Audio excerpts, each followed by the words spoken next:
Yes, it's true.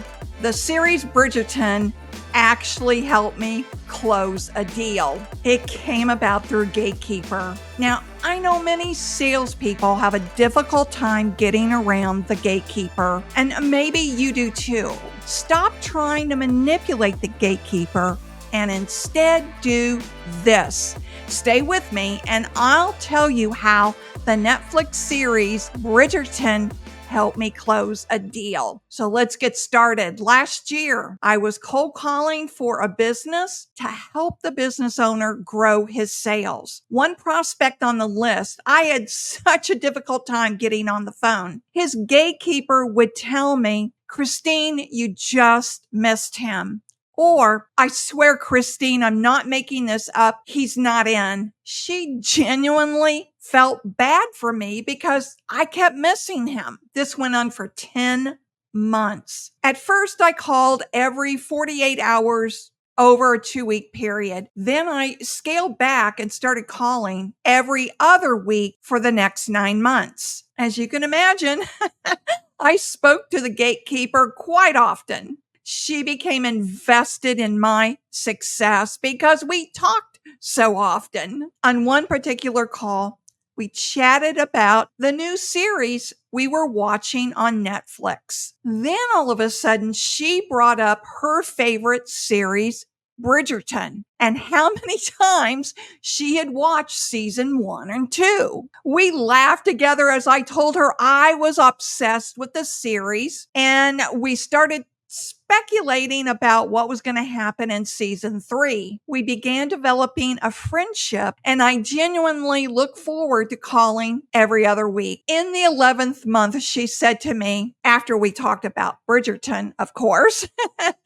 "This is ridiculous. You can never reach him. Let me do this. I promise you, I will text when he walks in the door. If you can, call right away and I'll watch for your call." Well, it took another month to close the sale, but the gatekeeper always texted me when he arrived. At one point, he said to me, "Christine, you seem to have an uncanny sense of when I'll be in the office now." Well, I never revealed my little secret to him. The gatekeeper in the story, well, we're still friends, and we recently talk about our favorite subject, Bridgerton, especially the much anticipated season 3 with Colin and Penelope. Yes, Bridgerton help me close the deal. Why is this story important? Because too often gatekeepers are seen as obstacles in the way of you getting to the decision maker. I don't see it that way. Strive to treat them like a friend, somebody you'd be interested in knowing. Angie, the gatekeeper in my story, gave me lots of helpful information. She became truly invested in me, helping me connect with her boss. I didn't ask for her help, but I did ask for her advice. People love to give advice. That's why it's important to form an alliance with all the gatekeepers you talk to. You don't have to do over-the-top things like send the gatekeepers flowers, although I've done that with some high-ticket sales. Just think about how you want to be treated. Gatekeepers are often taken for granted and too often dismissed as not important. As I told one gatekeeper, "You hold the power of whether I get to talk to your boss or not. How can we work together?" And she told me. Now I realize that depending on your market, the gatekeeper may be just as difficult to get a hold of, and you may end up getting their voicemail. Forming an alliance with gatekeepers creates an emotional interest in you. So when they see your call come through, they're more likely to take your call. They know you as a rep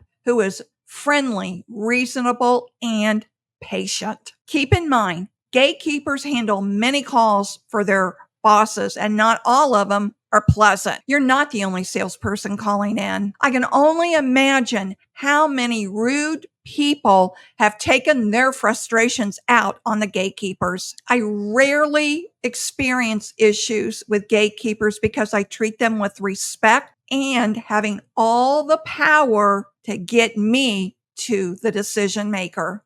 Keep this in mind. If you have not treated the gatekeeper with the utmost respect, and let's say that you have sold that deal, you now have to work with the gatekeeper in order to reach the now client. That gatekeeper is going to remember how you treated her through every one of those interactions. That's why it is so important that you remain patient, friendly, and try to form an alliance. Because if you sell that deal, it could haunt you if you have done just the opposite. Think about that.